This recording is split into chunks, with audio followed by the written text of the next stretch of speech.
Joining us now is Greg Anderson, a farmer from Nebraska and involved in the National Biodiesel Board. Greg, always great to catch up with you.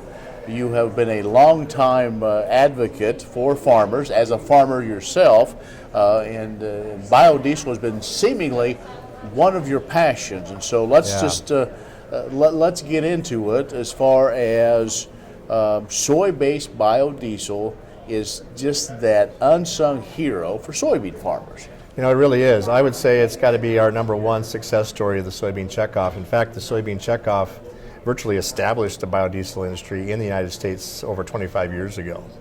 And it was farmer leaders before my time that actually sat around a table and said, what are we going to do with all this excess soybean oil?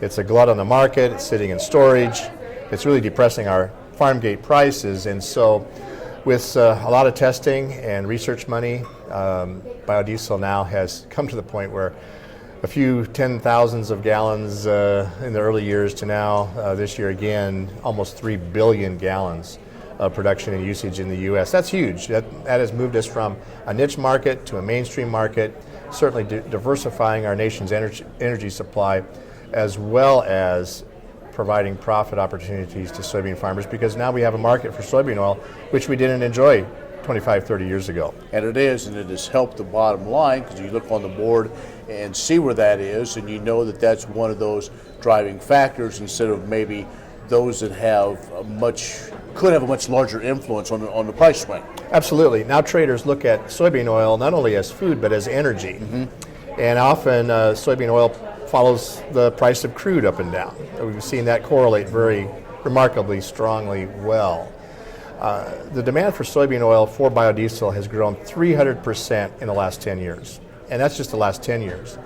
And it's providing about 63 to 70 cents per bushel to every soybean farmer who grows soybeans. And so, you know, I take my elevator price currently, which isn't all that great, because let's face it, agriculture is facing some very low commodity prices right now, whether you're a corn farmer, wheat farmer, soybean farmer, or even livestock.